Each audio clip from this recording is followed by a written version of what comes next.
UP के दुर्दांत अपराधी मुख्तार अंसारी की मौत के बाद से कई लिबरल और शांतिप्रिय समुदाय जो है इनका रुदन चालू है। सही भी है क्योंकि जैसे एक जानवर के मरने पर उसकी टोली के लोग उसके आसपास ऐसे मंडराने लगते हैं, ठीक वैसे ही इस दुर्दांत माफिया के मरने पर भी लोग विलाप कर रहे हैं। सोशल मीडिया पर उसे पिछले 2 दिनों से मसीहा रॉबिन हुड और न जाने क्या क्या बताया जा रहा है। व्हाट्सएप यूनिवर्सिटी के लोग जिस तरह से उसकी दानवीरता का बखान कर रहे हैं, उसे देखकर किसी के भी आंसू निकल जाए। और कयास ये भी लगाए जा रहे हैं कि वो दिन दूर नहीं जब उसके लिए ये लोग भारत रत्न की मांग कर दें। लेकिन क्या कभी सोचा है कि उन मासूमों, उन बेगुनाहों का क्या, जिन्हें केवल अपनी हनक कायम रखने के लिए मुख्तार और उसके गुर्गों ने मौत के घाट उतार दिया हो? क्या जो मानवीकरण है केवल उस अपराधी के लिए ही है जिसकी जेल में हार्ट अटैक से मौत हो गई हो? उन बेगुनाहों पर हुए जुल्म का हिसाब कौन देगा? उस गुनाह का हिसाब कौन देगा जो इस दुर्दांत अपराधी ने मासूमों पर किए थे? मेरा ये चैनल सब्सक्राइब करें और मेरे हर अपडेट आपको मिले, इसके लिए बेल आइकन जरूर दबाइएगा। आप सभी को मेरी ढेर सारी शुभकामनाएं। क्या किसी के मरने से उसके जो अपराध हैं वो माफ हो जाते हैं?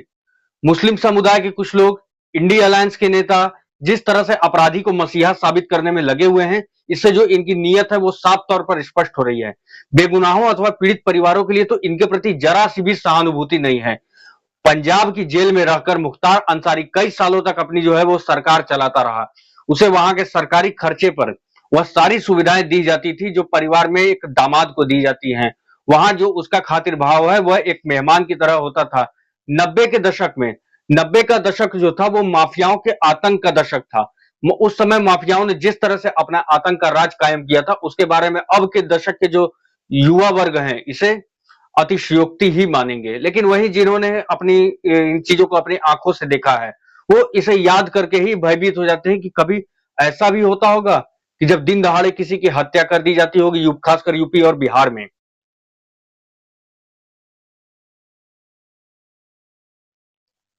मुख्तार की मौत पर जो लोग घड़ियाली आंसू बहा रहे हैं, उसके मौत की जांच की मांग कर रहे हैं, उन्हें पता नहीं कि मुख्तार कितना बड़ा दुर्दांत था। या फिर हो सकता है कि भाई ये वोट बैंक की राजनीति के लिए माफिया के पाप छुपाना चाह रहे हों, क्योंकि उसके भाई को गाजीपुर से विपक्षी जो गठबंधन इंडिया अलायंस है उसने लोकसभा का टिकट दिया है। ये सभी सहानुभूति वोट पाने के लिए ऐसा हो सकता है कि कर रहे हों। लेकिन मैं पूछता हूं कि आखिर ये लोग हैं कौन? इसकी क्यों जांच करा ली जाए? भाई माफिया ही तो था, अपराधी ही तो था।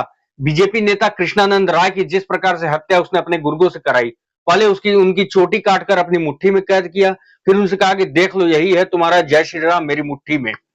ये सभी जो माफिया है वो चाहे अतीक हो, शहाबुद्दीन हो या फिर मुख्तार अंसारी, इन सभी ने अपने समय में जितने कांड किए हैं उसकी जो भयावहता है वो वही लोग समझ सकते हैं जिसने उसे झेला हो।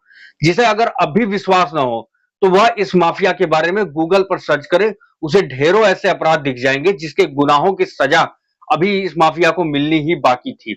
इन जैसे अपराधियों को हार्ट अटैक से मौत मिलना यह अत्यंत गलत बात है। द्वापर युग में अश्वत्थामा ने निहत्थे 5 पांडवों को मौत के घाट उतार दिया था और उसने उत्तरा के गर्भ में पल रहे बच्चे को खत्म करने के इरादे से उस पर ब्रह्मास्त्र चला दिया था, जिसके बदले में भगवान श्री कृष्ण ने उसे कलयुग के अंत तक धरती पर भटकने का श्राप दे दिया था। अगर इस नजरिए से देखा जाए तो मुख्तार और जो अतीक अहमद हैं, इन जैसों के अपराध की कोई सीमा ही नहीं है। इसे तो और तड़पाना चाहिए था, जेल में सड़ जाने देना चाहिए था। वैसे भी ये पिछले कुछ सालों से योगी सरकार में जेल में ही सड़ रहा था, उससे पहले तो उसके मौजी थे। हाई कोर्ट तक ने इसे यूपी का सबसे बड़ा अपराधी घोषित किया था। जिन लोगों ने मुख्तार के अपराधों को अपनी आंखों से नहीं देखा है वह पिछले वर्ष यानी 2023 में बसपा विधायक राजू पाल हत्याकांड के मुख्य गवाह उमेश पाल हत्याकांड को याद करें और कल्पना करें कि यदि वह उस समय घटना स्थल पर मौजूद होते तो क्या होता। इस घटना का वीडियो भी सोशल मीडिया पर मौजूद है। इसी घटना ने यूपी में माफिया राज को घुटनों पर ला दिया था। योगी सरकार ने माफिया को मिट्टी में मिला देने की जो शपथ ली थी उसको पूर्ण किया, जिसके बाद अतीक और मुख्तार जैसे जो अपराधी थे उनकी उल्टी गिनती शुरू हो गई।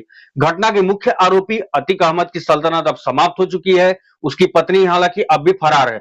संभवतः वह जिंदा है या नहीं है, या फिर कहीं अपनी पहचान बदल कर काम कर रही है, ये जांच का विषय है।